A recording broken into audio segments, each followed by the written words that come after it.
Jusqu'à 13h, Côte-Nord. Attitude. Côte-Nord. Côte-Nord. Attitude. Bon midi tout le monde et bienvenue à notre émission d'actualité et d'affaires publiques à Pure FM. Jean Saint-Pierre et Valérie Dionne en co-animation à Côte-Nord Attitude. Bonjour Valérie. Allô Jean. On s'est dit qu'on se compterait pas notre fin de semaine parce qu'il y a beaucoup de nouvelles ce midi à livrer dans les prochains instants avant notre série d'entrevues. Ça donne bien, tu as fait des choses qui sont pas comptables en fin de semaine. Alors voilà, ouais, on n'en parlera pas. Ouais. Valérie, 4 entrevues donc ce midi. On va parler beaucoup de culture, entre autres de danse et de théâtre. Mais avant, on revient. La semaine dernière, ça va passer à l'histoire pour le Cégep de Sept-Îles. Sans doute 2 ministres en 3 jours de chacun des gouvernements supérieurs en plus. Hélène David, c'est vraiment la bonne ministre à recevoir dans un collège puisqu'elle est responsable de l'enseignement supérieur au gouvernement du Québec. Et Jean-Yves Duclos, qui est ministre des Familles au gouvernement fédéral. Donald Bérère, le directeur général du Cégep de Sept-Îles, sera avec nous à 12h15 pour revenir sur cette semaine exceptionnelle, une semaine payante aussi pour le collège, puisque les subventions allaient avec les visites ministérielles. On va donc parler des projets en cours et à venir là du côté du Cégep de Sept-Îles, du financement également et de la clientèle. Donald Bérère, directeur général avec nous, vers 12h15. Tu sais qu'il y a 2 troupes de théâtre à Sept-Îles, hein? Oui. Il y a le Théâtre La Patente. Oui, qui organise entre autres la Ligue d'improvisation de Sept-Îles dans lequel tu brilles depuis 2-3 ans maintenant? Non, depuis 1 an. Depuis 1 an. Mais il y a aussi la troupe de théâtre Sans détour et on va recevoir 2 artisans de cette troupe. Bernard Fortin qui en est le fondateur, Léo Bouchard qui est comédien également. Et là, il y a un spectacle qui s'en vient. Sans détour, normalement, il organise du théâtre social, mais là, on organise une pièce un petit peu plus humoristique pour s'amuser et pour le financement de la troupe. Parce que d'habitude, les spectacles sont au profit d'organismes sans but lucratif là, et de causes à Sept-Îles. Donc là, c'est un peu différent. Léo Bouchard et Bernard Fortin vont venir nous en parler vers 12h30. On reçoit aussi des gens de l'école de danse hip-hop de Sept-Îles. Oui, tout à fait. Christine Bourque, son école de danse, ça fonctionne vraiment beaucoup.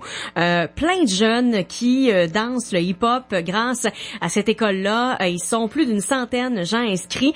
Pas en fin de semaine qui vient de se dérouler, mais l'autre d'avant, ils sont allés à Lévis participer à une compétition qui s'appelle Hit the Floor. Et il y a 3 des troupes qui sont montées sur le podium. Puis ça a l'air que la compétition était vraiment très féroce. Le calibre était très, très haut. Donc on a de quoi d'être fiers de ces jeunes-là et de cette école-là également. Et il y a plein de belles nouveautés qui s'en viennent pour l'école Christine Bourque.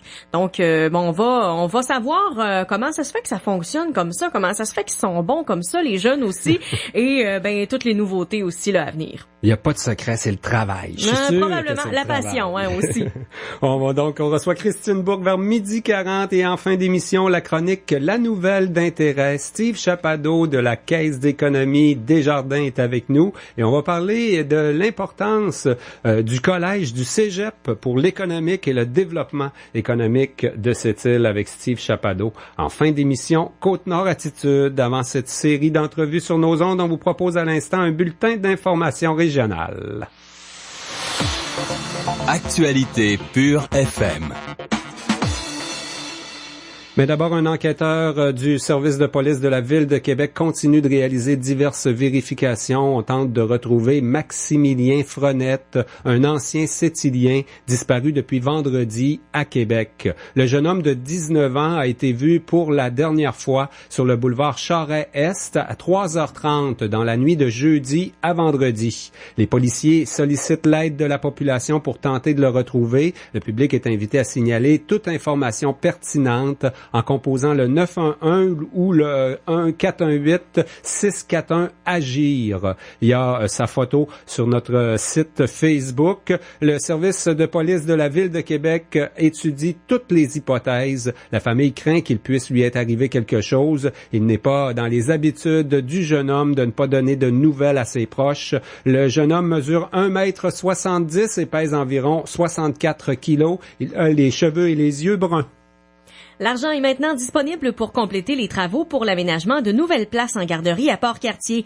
La députée de Duplessis, Lorraine Richard, et la mairesse Violaine Doyle sont intervenues auprès du ministère de la Famille pour confirmer les sommes manquantes afin de compléter le réaménagement de l'ancienne salle de quai du boulevard des Îles. Le CPE Touchatouille pourra accueillir 80 enfants à partir de l'automne. Le projet d'agrandissement aboutit après de 10 ans d'efforts, constate la députée Richard. Elle est intervenue auprès du ministre Sébastien Proulx pour dénouer une impasse liée à une mauvaise interprétation d'une entente déjà intervenue pour le financement des travaux. La députée péquiste de Duplessis précise que la liste d'attente pour les services de garde à Port-Cartier justifie amplement l'ajout de places en centre de la petite enfance. L'ancienne salle de quai de Port-Cartier hébergera aussi la maison de la famille au terme des travaux en cours à partir de septembre prochain. La baisse de la clientèle à la commission scolaire du Fer affecte la planification de la prochaine rentrée dans les écoles de Port-Cartier et Sept-Îles. Elle a un impact sur l'affectation des tâches et entraîne des mutations de personnel, souligne la présidente du syndicat de l'enseignement de la région du Fer, Janine Hould. Quelques jeunes enseignants et des membres du personnel de soutien scolaire également se retrouvent dans une situation précaire. L'an dernier, le pire a été évité, mais certains postes dépendent du nombre d'élèves. Pour la présidente syndicale Janine Hould, les services aux élèves en difficulté demeurent une préoccupation.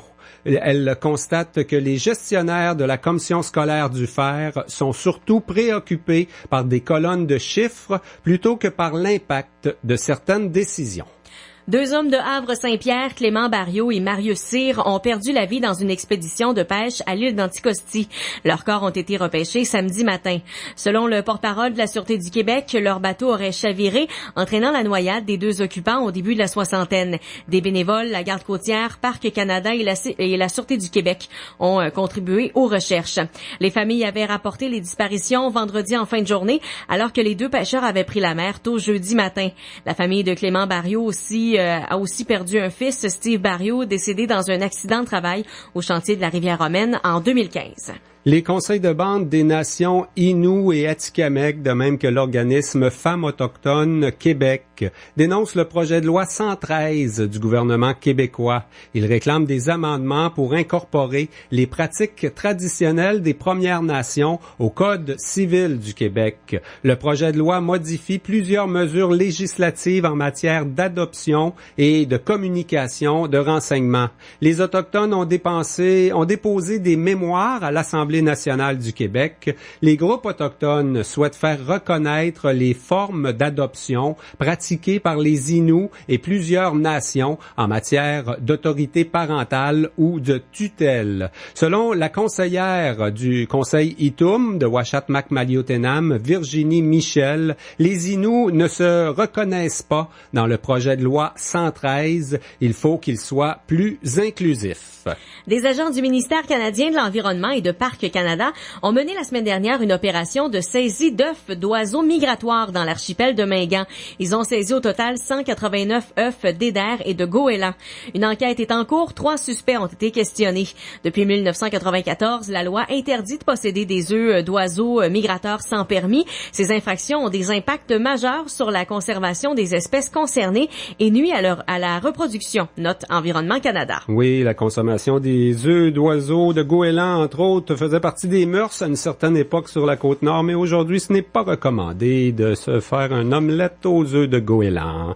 Et puis, en terminant au sport, c'est toujours du succès chaque championnat canadien du judo pour les jeunes de l'Académie du judo de Sept-Îles. Cette fois, c'est le Sept-Îlien Maxime Côté qui a remporté 2 médailles, dont une médaille d'or au championnat canadien de judo qui ont eu lieu à Calgary. Ça a pris fin hier. 3 autres membres de l'Académie de judo de Sept-Îles sont montés sur le podium. Jean-François Ouellette a gagné une médaille d'argent. Jessica Harrison et Johan Chouinard ont décroché des médailles de bronze. 12 athlètes de Sept-Îles et 1 de Port-Cartier, Jérémy Lapointe, participaient au championnat pour les U16 à U21. Ce dernier, donc Jérémy Lapointe de Port-Cartier, s'est incliné en demi-finale après un beau parcours chez les moins de 18 ans. L'athlète Innu de Uashat, Janine Marika Michel, championne canadienne l'an dernier, a perdu en demi-finale contre la nouvelle championne dans sa catégorie, l'Albertaine Anna Varsani. Voilà, ça complète ces actualités régionales.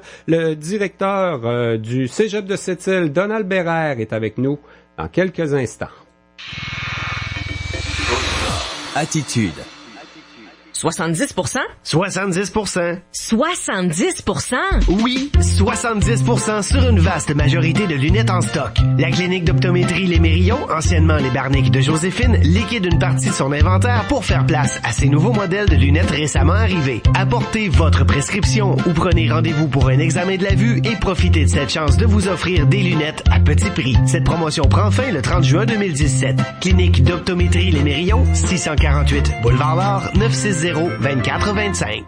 Parole de vrai mangeur. Moi, les crevettes, m'attannent pas.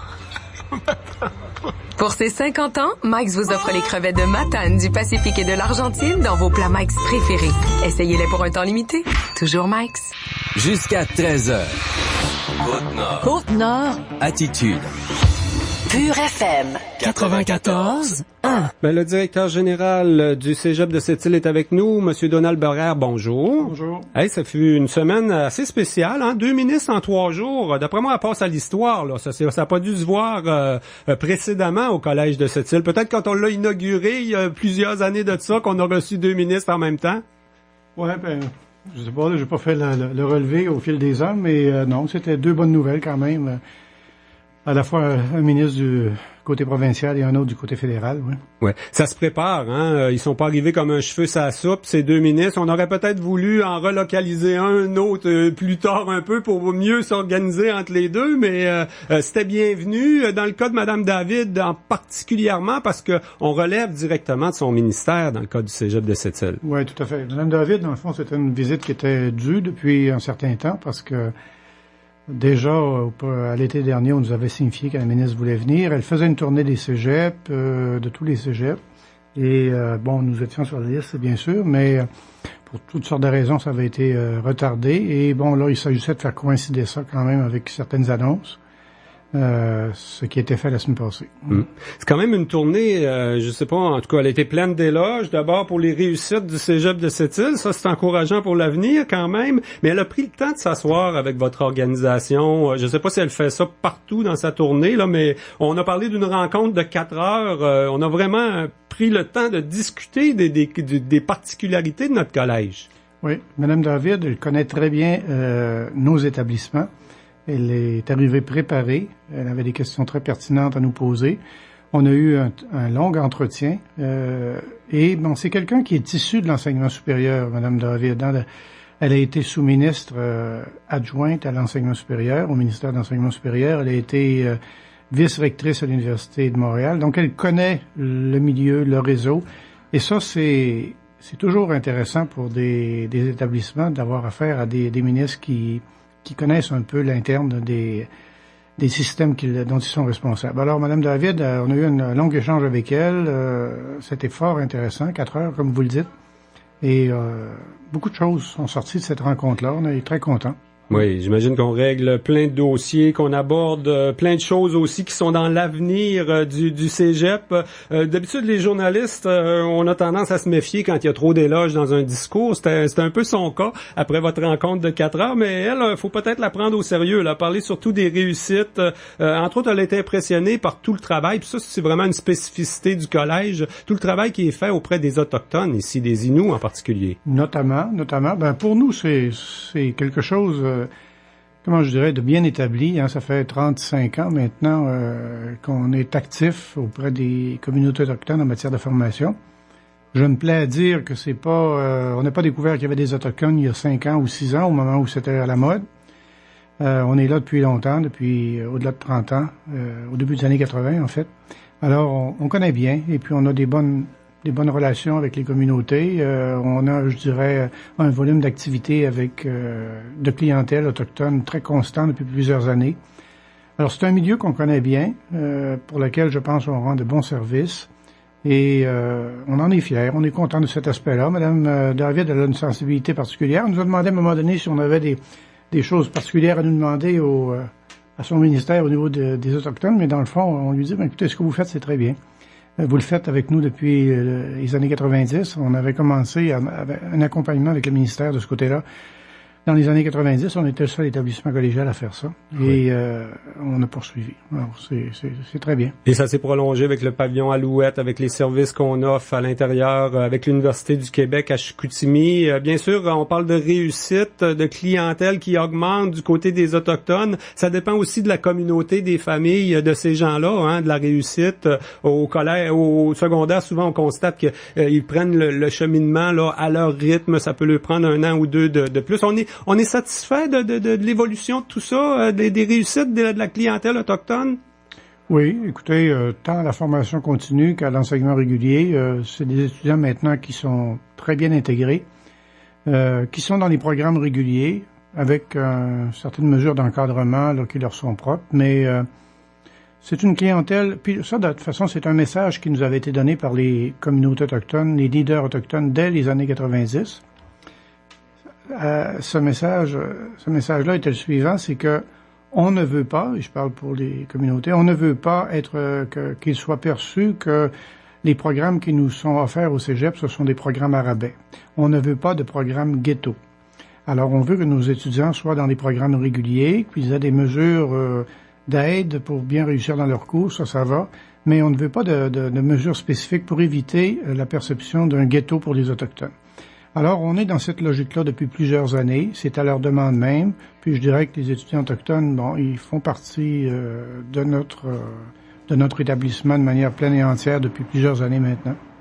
Madame David a eu un bon mot pour tout le travail de recherche qui se fait ici chez nous au niveau collégial. C'est quand même assez rare, si on regarde le réseau collégial. D'habitude, ça se fait dans les universités. C'est peut-être parce qu'il y a moins de services universitaires en région qu'on fait beaucoup de recherches du côté du Cégep de Sept-Îles. Mais est-ce que c'est plus dur d'avoir le financement parce que c'est pas une mission qui est nécessairement reconnue pour le collège?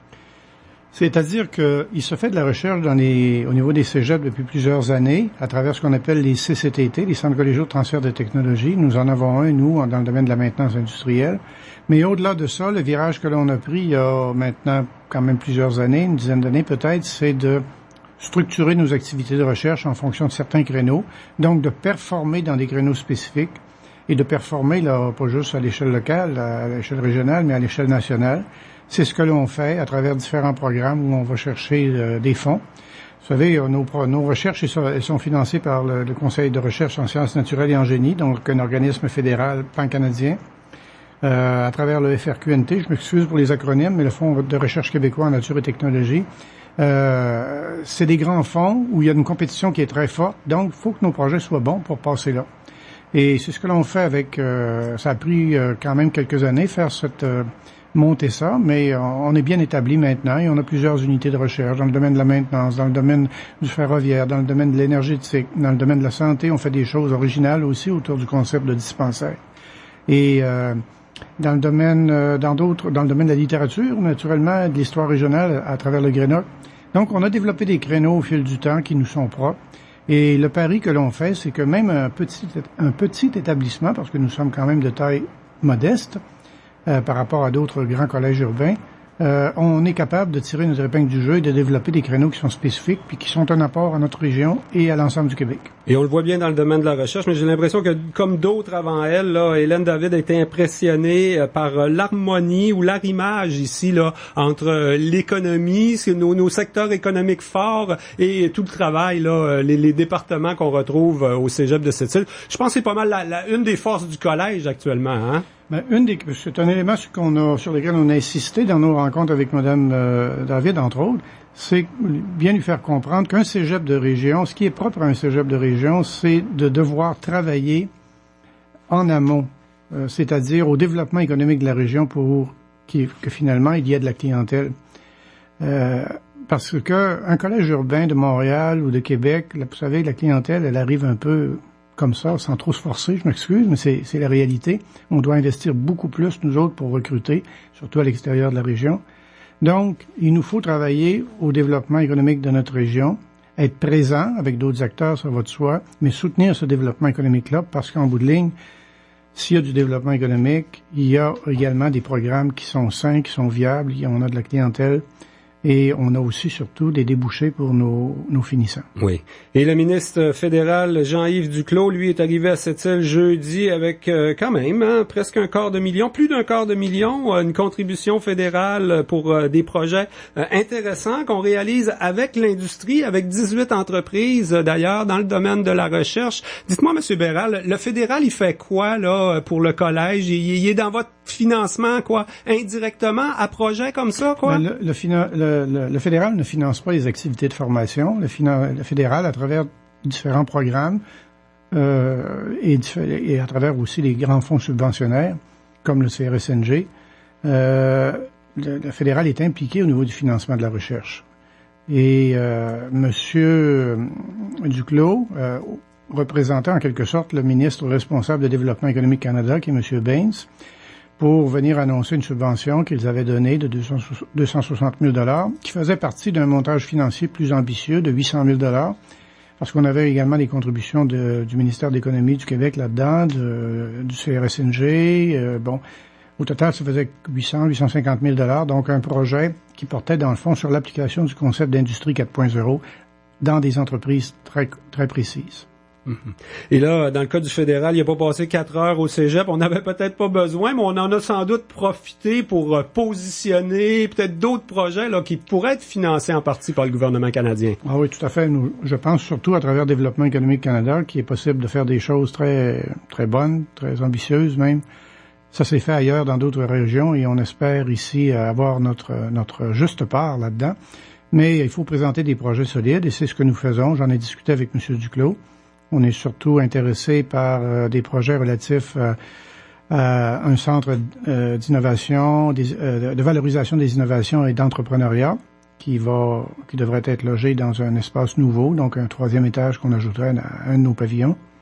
Et également, donc c'est une valeur à peu près de 3 millions. Il y a également un autre projet d'à peu près 11-12 millions qui est autour d'un pavillon dédié à des bancs d'essais spécialisés. Donc, des équipements très pointus, très spécialisés, qui serviraient à nos activités de recherche, mais également beaucoup aussi aux entreprises de la région, principalement les PME, pour diversifier leur expertise dans certains domaines. Bon. Alors, on parle d'équipements spécialisés en maintenance, dans le domaine de l'énergétique, dans le domaine de la métallurgie également. Ouais. Et là, pour ce qui est des projets confirmés hier, là, faut bien comprendre que c'est des choses qui étaient déjà avancées. Il y a des contrats de données, là, les visites ministérielles, c'est vraiment de la confirmation, là. On est assez avancé là-dedans, là. On parle surtout des systèmes de chauffage dans tous les pavillons, revêtements extérieurs, quand même beaucoup de travaux qu'on réalise actuellement. Oui, là, vous faites référence, dans le fond, à l'argent qui nous a été donné, annoncé par Mme David, qui est à travers le Fonds d'investissement stratégique, qui est un projet de 3 millions qui porte sur l'amélioration de l'efficacité énergétique de notre bâtiment principal, donc les systèmes mécaniques, l'enveloppe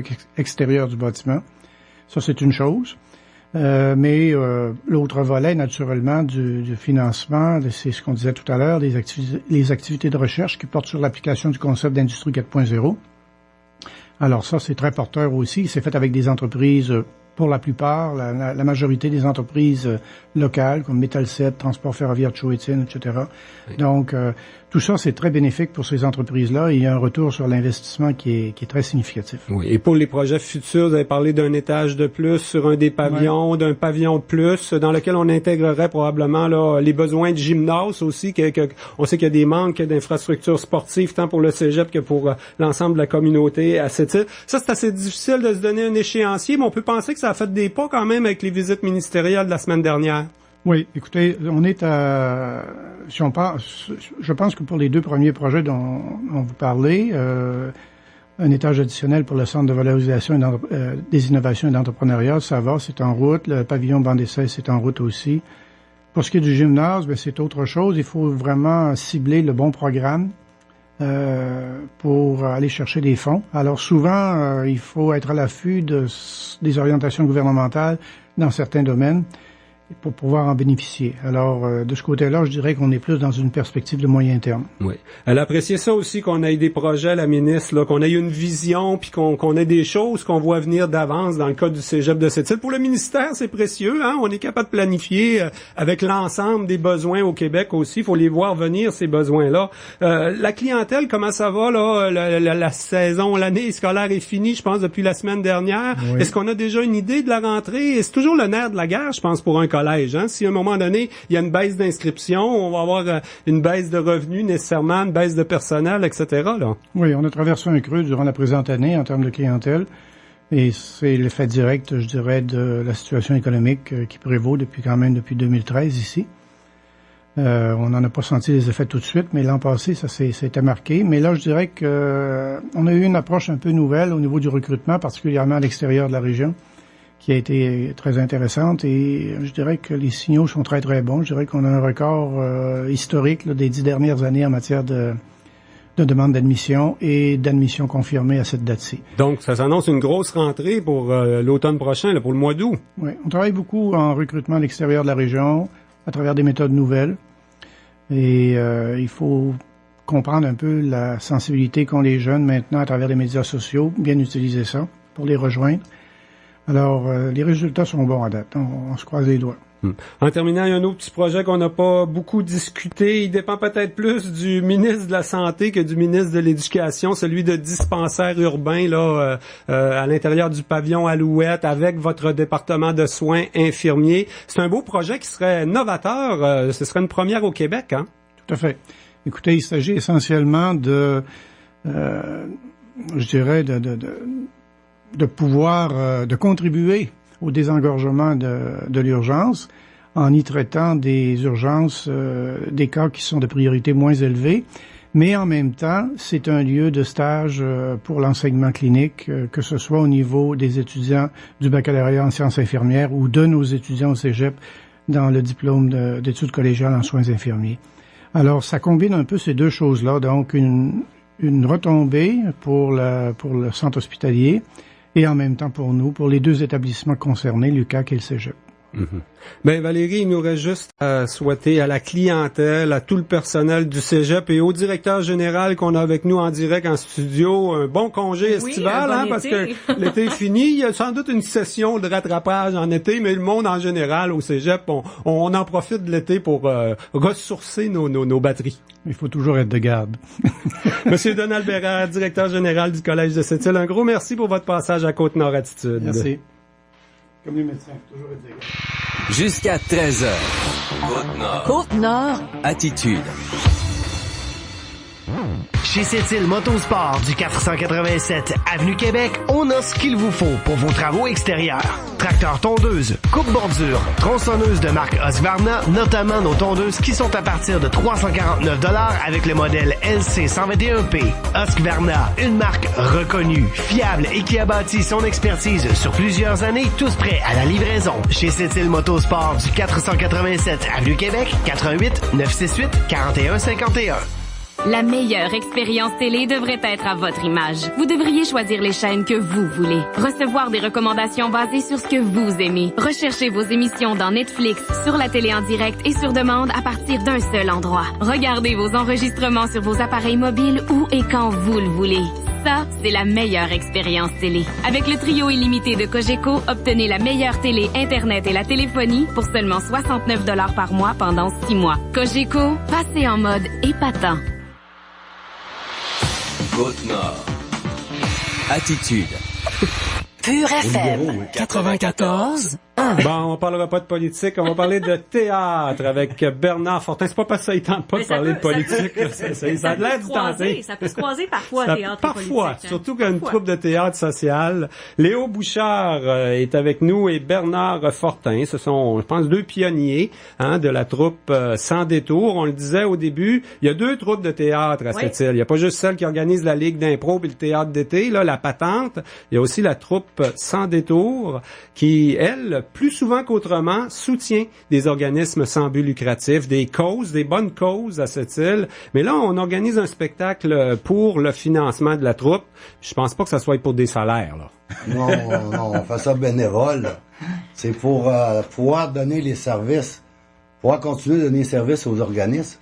Parce que nous autres, le but de la troupe, c'est pas faire de l'argent, c'est d'aider les organismes à se faire connaître, à se financer. Oui. La dernière qu'on a faite, c'était pour l'association Alzheimer. Je me mêle, des fois je dis épilepsie, ça n'a aucun rapport. C'est l'association Alzheimer Côte-Nord. Puis ça leur a permis de ramasser 1400 $. Quand même, hein? Ouais, parce que nous autres, on paie les décors. La seule chose qu'il y a, c'est quand un organisme nous demande, il faut qu'il paye au moins le technicien puis la salle. La salle. Puis en même temps, c'est du théâtre amateur, du côté de la patente aussi. Ouais. Donc, c'est pas subventionné par le gouvernement du Québec, vos affaires. Nous autres, on est subventionné par personne. Ah non, on a dit qu'on parlait pas de politique. Non, mais c'est encore qu'un rapport à la politique. Il y a un parti qui nous a dit ça, mais on le nommera pas à la radio. On dira pas que c'est un parti souverainiste, là. C'est pas... C'est Québec solidaire, finalement. Bernard... Non, c'est pas Québec solidaire. C'est pas Bernard, ça fait combien de temps, là, sans détour? C'est quoi, plus d'une dizaine d'années? T'étais pas encore retraité quand t'as parti ça. T'étais un bon facteur, là, à temps plein. Je marchais encore quand j'ai parti. Tu marchais encore, oui. Ça fait 16 ans, exactement. 16 ans, la troupe. 16 ans. Puis c'est resté sur les mêmes bases, hein. Le but, c'est faire du théâtre social. C'est du théâtre social.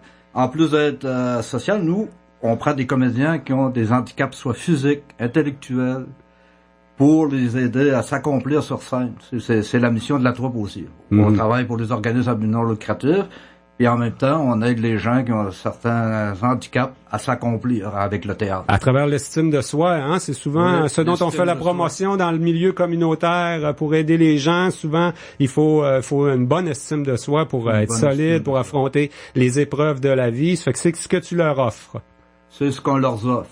C'était le but de la troupe quand on l'a fondé. Parce que quand on l'a fondé, c'était une gang de gens qui avaient certains problèmes. Il y avait des anciens détenus, des gens avec des problèmes de sida, d'autres avec des problèmes d'handicap intellectuel.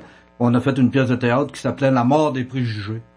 On faisait mourir les préjugés pour montrer aux gens que quelqu'un qui avait le sida, il était pas si contagieux que ça dans le fond, là, tu sais, ça se transmet sexuellement, mais tu peux continuer à y donner la main, tu peux même l'embrasser, tu peux faire des choses.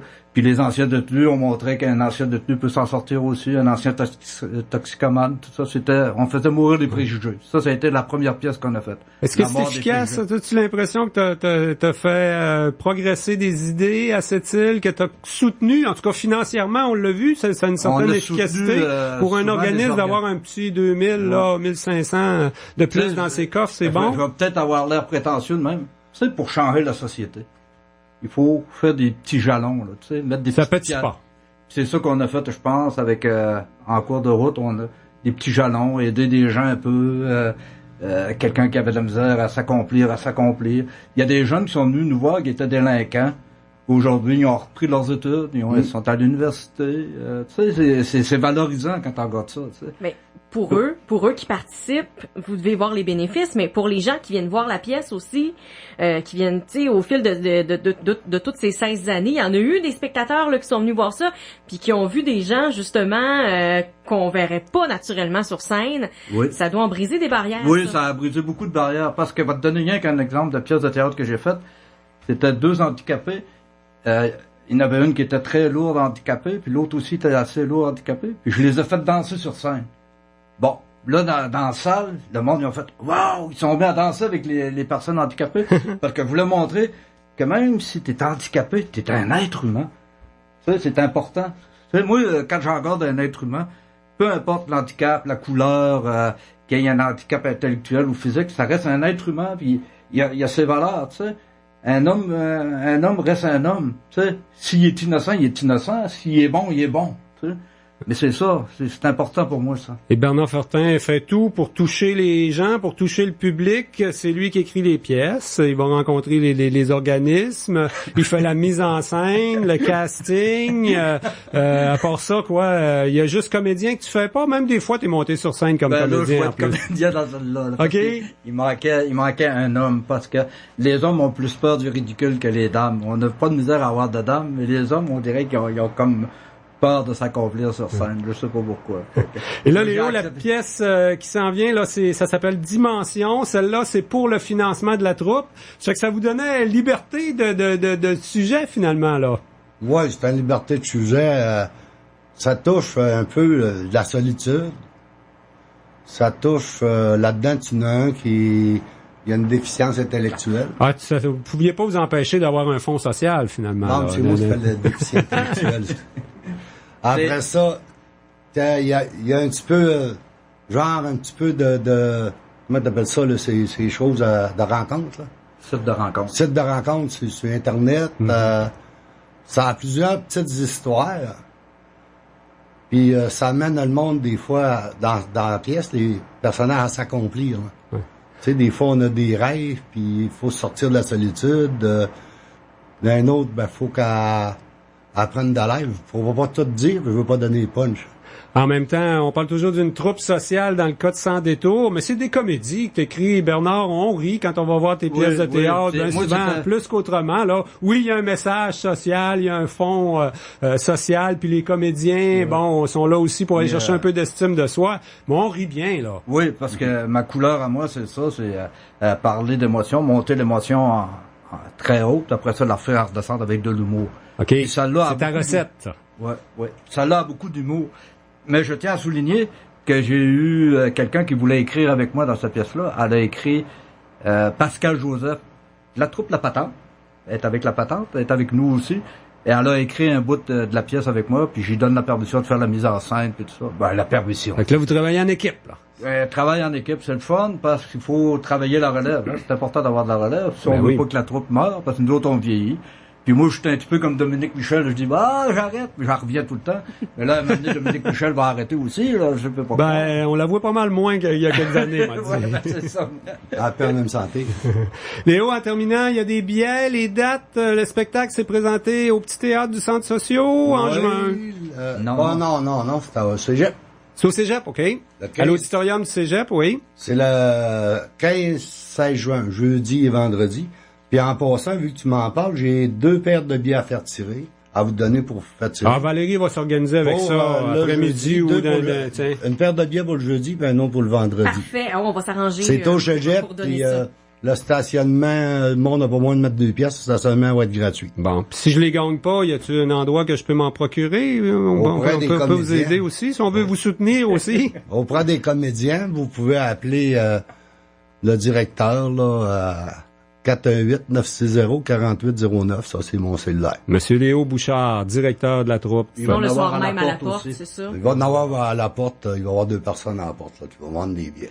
Et je pense que les gens vont avoir beaucoup de plaisir parce qu'on a travaillé de quoi d'assez spécial dans toutes les dimensions de l'être humain, avec humour, la pièce a comme mot d'ordre, oser vivre sa vie. Bon. Après ça, vous allez prendre des petites vacances estivales comme tout le monde. Puis à l'automne, il y a déjà des projets. On sait qu'est-ce qu'on monte comme spectacle après ça? Il y a 2 demandes, mais on verra là. On va aller par priorité. On va aller vers ceux qui ont le plus besoin. Bon. La troupe, en tout cas, a encore des projets sur la planche. Un gros merci. Bernard Fortin, fondateur. Léo Bouchard, directeur. La troupe de théâtre Sans détour qui présente le spectacle Dimension à l'auditorium du Cégep de Sept-Îles très, très bientôt. Merci beaucoup pour votre passage à Côte-Nord-Attitude. Merci beaucoup. Vous écoutez Côte-Nord-Attitude, en direct du studio Sept-Îles Embellissement Nutri de Côte-Nord. Bonjour, je suis Carole Bérubé de Sept-Îles Embellissement Nutri de Côte-Nord.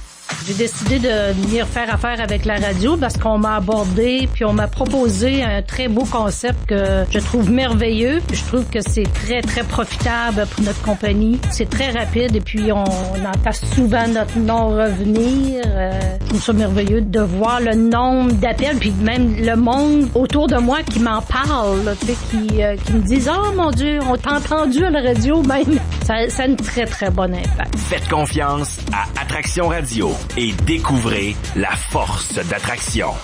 Les soirées thématiques du blanc, les mardis sushi, les mercredis canard ou 6 façons d'être fou du canard. Foie gras poêlé, magret rôti, cuisses confites, ailes frites, terrines, tartare. Ah ouais. Les jeudis barman d'un soir, ah ben là, c'est 24 ailes pour 16 $. Tu les manges toutes seules, on t'en refait le dos sur notre bras. Promis, on te jugera même pas. Les dimanches, on sort les bulles pour accompagner le tartare. On n'a pas vraiment de raison, puis on n'en a pas vraiment besoin. Blanc Bistrot, 14 Père d'Ivet, blancbistrot.ca. Jusqu'à 13h. Côte-Nord. Côte-Nord. Attitude. Pure FM. 94. Vous allez voir que c'est pas ben compliqué. On fait simplement jaser d'un sujet que vous connaissez bien. C'est l'école de danse Christine Bourque. On a 3 invités avec nous, Valérie. Effectivement. C'est une belle organisation culturelle qui a du succès, qui rayonne à l'extérieur de cette île même. Oui, tout à fait. Puis ça nous l'a été prouvé encore une fois en fin de semaine, pas celle qui vient de passer, mais l'autre d'avant à la compétition Hit the Floor. On reçoit bien sûr Christine Bourque qui est avec nous. Bon midi, Christine. Bon midi. On a aussi une enseignante. Écoutez, ça va tellement vite qu'on n'a même pas eu le temps de se présenter. C'est ça quand on est tout en direct. Hein? On avait comme ça, juste ça. C'est 1 minute entre les deux. Donc, écoute, ton nom c'est Mégane Villeneuve. Mégane Villeneuve qui est enseignante à l'école de danse Christine Bourque. Puis on a une élève aussi qui est Ariane Méthode. Voilà. Donc les présentations sont faites. Écoute, Christine, je pense qu'on va commencer en parlant de cette école-là qui fait de plus en plus ses preuves. Tantôt, c'est drôle parce que Tommy est venu nous voir, puis on disait, on reçoit Christine Bourque tantôt, puis il dit, Moses de belle école. Tu sais, on dirait que la réputation, elle est faite à cette île vraiment de ton école. Ça a dû être du travail quand même acharné là pour en arriver où vous en êtes aujourd'hui. Ben c'est sûr, ça fait 11 ans que j'ai débuté mon école, puis c'est sûr que le hip-hop, de nos jours, c'est beaucoup la tendance, là, c'est le style surtout actuel, là. Ça attire beaucoup les jeunes. On voit ça pas mal partout dans le fond, dans les vidéoclips, tout ça. Fait que c'est le style qui est surtout apprécié, là. C'est dynamique, c'est acrobatique, beaucoup d'énergie, c'est tout en puissance. Fait que c'est sûr que ça attire beaucoup de gens. Puis je pense que d'année en année, c'est ça, l'école grossit, puis les gens aiment beaucoup ça. Fait que cette année, on avait 125 élèves avec nous. Puis c'est sûr que ça représente beaucoup de travail de monter les chorégraphies tout au long de l'année. C'est vraiment beaucoup de travail qui est en arrière de tout ça. Oui. Rappelle-nous les débuts, là. Il y avait un lien avec l'école de ballet qu'on a à cette île, non? Parce qu'il donnait du hip-hop, sûrement des anciens élèves, mais beaucoup avec Jean du Nord Manicouté, hein? Unique, entre autres, secondaire en spectacle à l'époque. C'était des jeunes qui travaillaient avec toi. Ben, dans le fond, moi, je fais pas partie de l'école de ballet de cette île, là. Moi, je suis, dans le fond, à mon compte. Mais oui, on a participé à plusieurs concours, là. Les secondaires en spectacle, les cégeps en spectacle. On nous a vus là beaucoup. Puis après ça, ben là, tout est là qu'on a commencé, là, les compétitions, la compétition Hit the Floor, qui a beaucoup de prestige actuellement. C'est une des plus grosses compétitions qu'il y a au Canada. Puis c'est sûr, ça attire, il y a 20 000 spectateurs qui vont là dans les 5 jours consécutifs de la compétition. Puis il y a à peu près 130 écoles de danse qui en font partie, là. Fait que c'est sûr que c'est très gros comme calibre, qu'est-ce qu'on voit là-bas. Là, à chaque année, tout le monde se surpasse, là. Fait que on adore ça y aller là. Mais qu'est-ce qui explique la popularité de la danse? Est-ce que, bon, c'est sûr qu'il y a eu beaucoup de télé-réalité là, au cours des dernières années, des So You Think You Can Dance, des émissions comme ça, mais tu sais, 125 jeunes qui sont à l'école puis qui veulent performer, qui ont la passion de la danse, c'est ça. Qu'est-ce qui explique cette popularité-là, selon toi? Ben, comme vous dites, c'est sûr qu'il y a eu beaucoup d'émissions là, qui ont été faites là-dessus. American Best Dance Crew, So You Think You Can Dance. Ça, je pense que ça a vraiment été chercher beaucoup les gens. Là. Même, comme je disais tantôt, les vidéoclips, c'est beaucoup associé au hip-hop aujourd'hui. Fait que je pense que c'est ça qui réunit pas mal les jeunes ensemble. On va parler un petit peu de la compétition Hit the Floor parce que ça a été vraiment quelque chose pour votre école. Je voyais passer ça sur Facebook. 3 de vos troupes qui ont remporté des prix quand même. C'était quoi le calibre de Hit the Floor? Eh mon Dieu, c'est vraiment, dans le fond, nous c'est la 4e année consécutive qu'on y va, puis ça fait 7 ans que la compétition a débuté. Puis à chaque année qu'on y va, là, vraiment, on remarque une progression de chaque école. Je pense que tous les élèves se surpassent à chaque année. Le calibre ne fait que monter, puis en plus, ils vont chercher, à chaque année, ils vont chercher plus d'endroits. Là, c'est rendu même hors du Québec. Là. Il y a d'autres même pays qui s'associent à ça, puis ils veulent grossir la compétition d'un calibre maintenant mondial.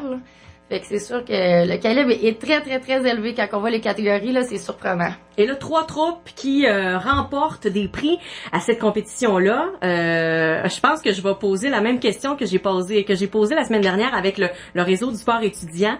Y a-t-il quelque chose dans l'eau à cette île qui fait qu'on est bon comme ça? Mais tu sais, il me semble qu'on se démarque beaucoup au niveau provincial dans plein de choses. Puis la danse, là, ça fait pas exception. Non, ben c'est sûr que c'est toute une question de travail. Je pense que les jeunes ont beaucoup de plaisir. De là, avec la passion, ben c'est sûr qu'on pratique de plus en plus fort, puis ça donne des résultats. Bon, je me rappelle déjà plus de ton nom. Mégane, voilà, on va jaser un petit peu avec toi. Toi, est-ce que ça fait longtemps là, que t'es enseignante à l'école? Moi, ça fait 4 ans que j'enseigne avec Christine, puis ça fait 5 ans que je danse là. OK. Ouais. Donc, j'aimerais peut-être qu'on parle des élèves de l'école aussi, parce que, bon, il y a un gros travail des profs, mais il faut que les élèves soient là, puis il faut que les élèves soient passionnés aussi pour qu'on ait des résultats comme on a eu à Hit the Floor. Quel genre de jeunes vous avez à l'école? On a vraiment des jeunes motivés, là, des gens qui sont souriants, des jeunes qui arrivent puis ils veulent danser, ils veulent apprendre. Puis c'est motivant aussi de leur enseigner là, parce que ils sont là puis ils veulent apprendre les chorégraphies puis ils pratiquent chez eux. Fait que c'est ça le mieux, des jeunes motivés. Et Ariane, toi d'ailleurs, bon, tu fais partie de l'école de danse Christine Bourque. Ça fait combien de temps que t'es là? Moi, ça fait 3 ans que je danse à l'école de Christine. OK, donc ça fait 3 ans et il me semble avoir vu ton nom passer justement dans les gagnants de Hit the Floor. Parle-nous un petit peu de ton expérience là-bas. C'était comment d'aller danser avec tous ces gens-là? Comme ils ont dit tantôt, il y a eu 3 groupes qui ont gagné. J'ai fait partie d'un des groupes qui est Lil Crew, qui est comme le plus gros groupe de compétition. Puis il y a eu le trio aussi, là. Ça doit être là qu'on a vu mon petit nom. Mais Hit the Floor, pour un danseur, c'est gros, c'est attendu toute l'année, c'est tout notre travail qui est récompenser, c'est de voir des professionnels en action, puis c'est juste de rêver un jour être à leur place. Puis avec des professeurs qui sont motivés, c'est dur de pas être motivé aussi. Là. Ils nous transmettent leur passion comme pratiquement à tous les jours. Là. C'est rare dans une semaine qu'on se voit pas beaucoup. Fait que The Floor, c'est le fun, puis c'est motivant, c'est une belle expérience. Puis comme Christine a dit, le calibre il augmente à chaque année, fait que ça nous motive à toujours plus nous donner puis être meilleur d'année en année. Puis je trouve ça le fun parce que j'ai pas entendu le mot stressant. Tu sais, des fois, des compétitions comme ça, on peut dire « Ah, c'est stressant », mais là, tu sais, on entend c'est motivant, c'est le fun. Est-ce que c'est l'esprit qui règne dans le monde de la danse? C'est sûr que le stress est là parce que, en plus de performer, tu sais, c'est sûr qu'on espère gagner, revenir chez nous avec un prix, mais juste le fait d'être comme avec une petite famille, là, si je peux dire comme ça, c'est juste du plaisir assuré. Puis le stress, on le met de côté parce qu'on est avec nos amis, on est avec nos profs, puis on fait quelque chose qu'on aime. En même temps, quand on se sent prêt, quand on a travaillé fort sur une chorégraphie, ça enlève du stress, hein, de se sentir prêt pour une compétition, pour un événement. Comment on consacre d'heures, là? J'imagine que les dernières semaines avant l'événement comme tel, on y met tout le temps qu'on a disponible, hein, puis il faut être en gang aussi. Tantôt, tu parlais de pratiquer un peu chez soi, chacun chez soi, là, mais c'est une chorégraphie, il faut bouger en même temps. Ouais, c'est sûr qu'on pratique au studio. Tu sais, comme dans les dernières semaines, je pense que personnellement, je faisais environ 9 heures. 9 heures par semaine, bon. Ça, c'est à part justement des heures. Hein, le secret, c'est le travail. Ben voilà. C'est à part du temps où ce qu'on pratique dans notre tête, sur sa chaise d'école ou pendant qu'on mange. La chorégraphie, elle roule constamment dans nos têtes. Puis je pense que c'est ça qui fait qu'on est prêt. Il y a de belles nouveautés à l'école cet été aussi. Vous avez un camp d'été. C'est la première fois que vous faites ça. Ça va être au mois de juillet, je crois. Le camp d'été, comment ça va fonctionner? Ouais, ben dans le fond, c'est ça. C'est la nouveauté de l'année. Là, on fait un camp d'été qui est du 3 au 7 juillet. On prend des gens à partir de 5 ans. Dans le fond, c'est une semaine intensive de formation avec mon équipe de professeurs. Puis à la fin de la semaine, on fait une petite démonstration de tout ce qu'on a appris. On monte des chorégraphies toute la semaine, puis les parents vont pouvoir venir voir le travail que leurs enfants ont fait avec nous. Et il y a les auditions qui s'en viennent aussi cette semaine. Je voyais ça, pour les troupes... attends, je vais aller chercher le nom, là. Les troupes avancées, bien sûr. Mais il y a aussi une autre nouveauté qui s'en vient. Une troupe qui va s'appeler Razor Kids pour les 6 à 8 ans. Là, on les prépare de plus en plus jeunes, là. Oui, c'est ça. Mais dans le fond, le but, c'est juste de se former une relève vraiment solide. Fait que plus tôt j'y prends, plus tôt j'y forme pour la compétition, ben... C'est sûr que moi, je m'assure de la relève de mon côté, fait que c'est bien, mais en même temps, ça fait juste monter le calibre, je pense, de l'école aussi, là. Puis, concernant le camp d'été, avant que j'oublie, là, on a fait un concours sur la page Facebook de l'école de danse Christine Bourque. Puis le concours prend fin ce vendredi. On a juste à liker la page puis la partager, dans le fond, la publication concernant le camp. Puis on offre à la personne gagnante la semaine gratuitement. Ben ça, c'est bien le fun. Et si, il y a des jeunes qui sont intéressés, il y en a peut-être qui vont tanner leurs parents un peu à soir pour être inscrits au camp d'été ou aller faire les auditions. Comment on peut, pour avoir des infos, on téléphone à l'école ou? Ben, dans le fond, toutes les informations concernant ça sont toutes sur la page Facebook École de danse. Fait qu'ils ont juste à consulter ça, puis de toute façon, le numéro de téléphone est écrit aussi s'ils veulent nous appeler pour avoir plus d'informations. Parfait. Ben, longue vie à l'École de danse Christine Bourque. Ben, franchement, bravo. Donc, Christine, Mégane et Ariane, merci beaucoup d'être passées dans Côte-Nord Attitude ce midi. Merci à vous. Attitude. Bon, toujours dans les rénovations? Ouais, cette année, on change les portes et fenêtres. Moi aussi, ce serait dû. Faut juste que je trouve le temps d'aller à l'hôtel de ville, chercher un permis. Ah, pas besoin de te déplacer. Tu peux faire une demande de permis en ligne pour des travaux de rénovation résidentielle mineure, comme changer les portes et fenêtres, le revêtement extérieur ou le recouvrement de la toiture. Tu peux même demander un permis de vente de garage. C'est ce que j'ai fait. Et quelques jours plus tard, mon permis était émis et j'ai pu commencer mes travaux dans les délais prévus. Pis c'est simple. Pour faire ta demande de permis, t'as qu'à consulter la section services en ligne du site internet ville.7-il.qc.ca. Même le paiement se fait en ligne. Tu m'as convaincu. Je retourne chez moi, j'appelle mon entrepreneur et je fais une demande de permis en ligne. Ah, puis si t'as des questions, hésite pas à appeler le service de l'urbanisme. C'est au 88 964 32 33. Le service est courtois puis ils prennent le temps de répondre à toutes tes questions. OK, c'est noté. Je te laisse à tes rénaux. Salut là! J'ai eu 25%. J'ai eu 25%. Pa, faut que je te parle. J'ai eu 25%. 25%. Pa, j'ai eu 25%. Pis c'est pas à cause que je me suis acheté un RAM. C'est le mois du RAM chez vos concessionnaires RAM du Québec. Profitez dès maintenant d'un rabais de 25% sur le PDSF de tous les modèles RAM 1500 2017, ce qui représente des rabais allant jusqu'à 18 000 $. Des conditions s'appliquent, détails dans les journaux et chez vos concessionnaires Chrysler, Dodge, Jeep et Ram. La nouvelle d'intérêt vous est présentée par la Caisse d'économie Desjardins des Mines, Métaux et Services publics Côte-Nord, fier partenaire du développement économique de son milieu. Une semaine historique du côté du Cégep de Sept-Îles où on recevait 2 ministres des 2 gouvernements supérieurs la semaine dernière. Madame Hélène David du gouvernement du Québec amenait avec elle 2,9 millions de dollars et le ministre Jean-Yves Duclos, ministre fédéral, amenait 270 000 dollars environ. Donc des projets de l'argent qui va se dépenser chez nous dans notre économie. Steve Chapadeau, bonjour. Bonjour Jean. Notre bonne nouvelle d'intérêt porte autour du Cégep. Le Cégep, on le voit de plus en plus. L'arrimage avec le milieu économique est bien ancré, là. Et il y a de l'impact, le Cégep, là. Ben, quand on regarde les dernières années, le Cégep a pris beaucoup d'expansion. Quand je suis arrivé à Sept-Îles, moi, en 2004, il y avait uniquement la bâtisse du Cégep. Mais c'est greffé à ça au fil des ans. Mais le pavillon ArcelorMittal, notamment pour héberger toutes les technologies minérales. Ensuite, c'est construit en partenariat, le fameux partenariat entre l'UQAC et Aluminerie Alouette pour la construction du pavillon Alouette sur les terrains du Cégep.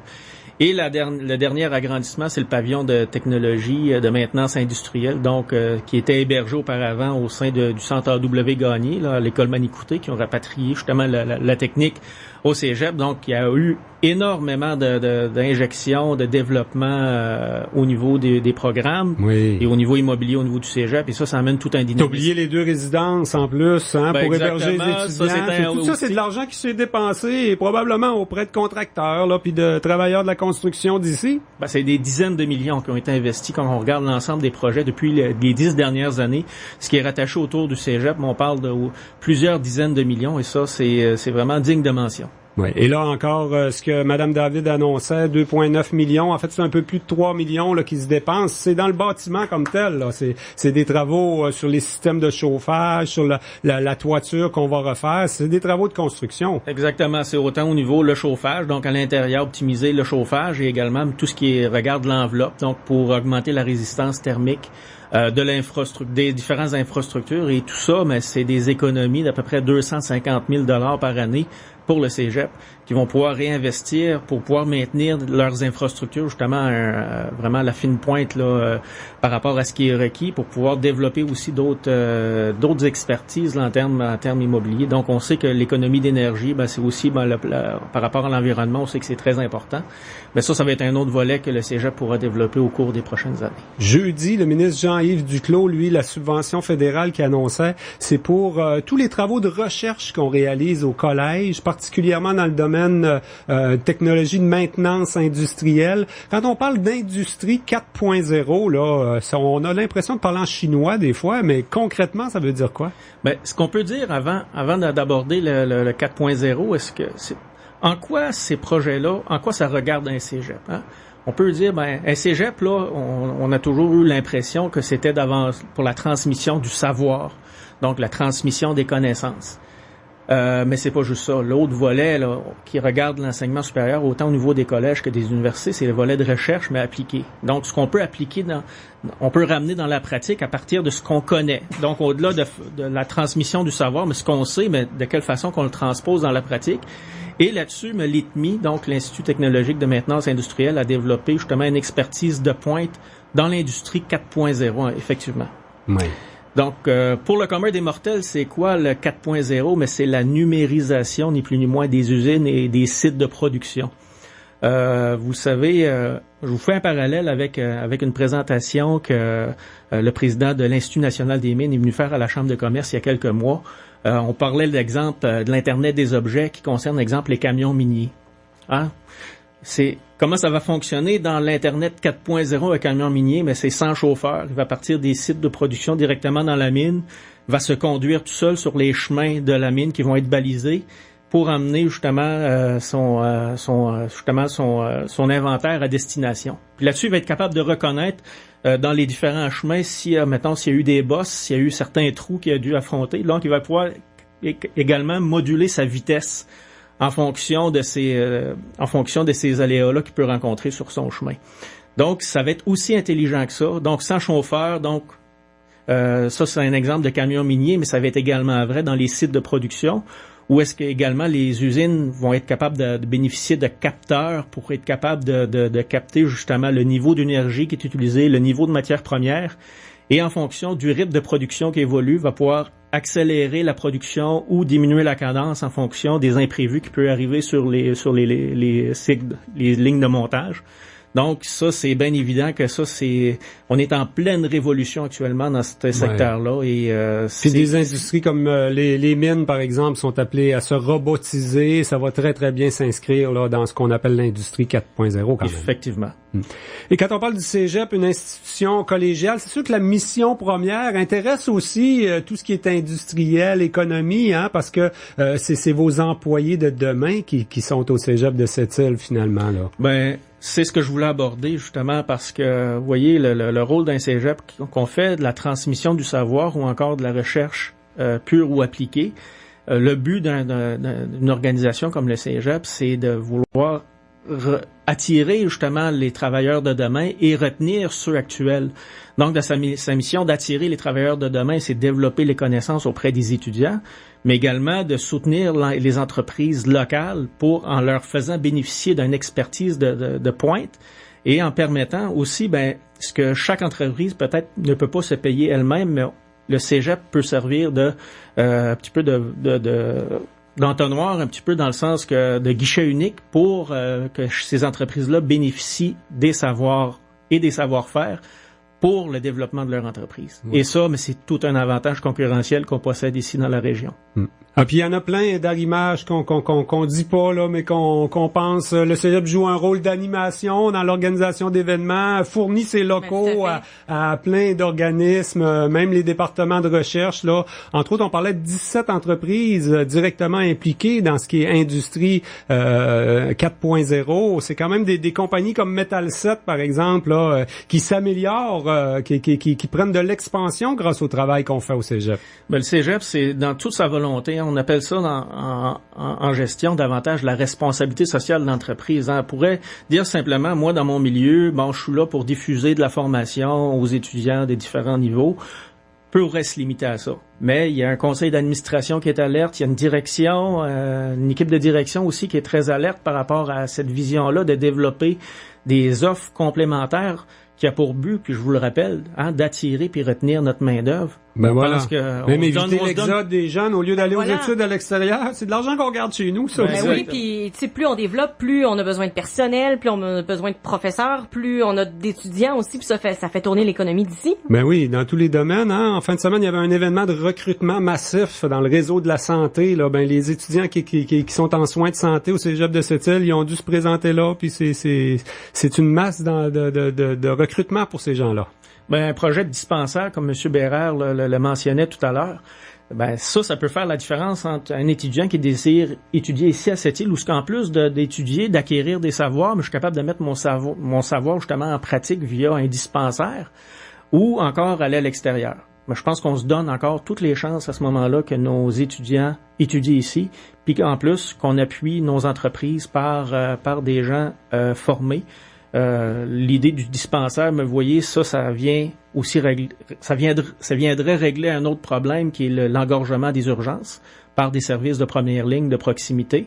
Donc ça, on voit que c'est pas juste un développement économique, mais vraiment un développement social. Eh ben voilà, c'est un bon lundi pour le dire, qu'on a un cégep qui fonctionne bien, qui est utile à notre économie à Sept-Îles-Port-Cartier. Au lendemain, là, en fait, après la semaine où on recevait 2 ministres, c'est vraiment une bonne nouvelle, une nouvelle d'intérêt. Effectivement. Steve Chapadeau, un gros merci pour cette chronique encore aujourd'hui. Merci à vous. La nouvelle d'intérêt vous a été présentée par la Caisse d'économie Desjardins-des-Mines, Métaux et Services publics Côte-Nord, fier partenaire du développement économique de son milieu.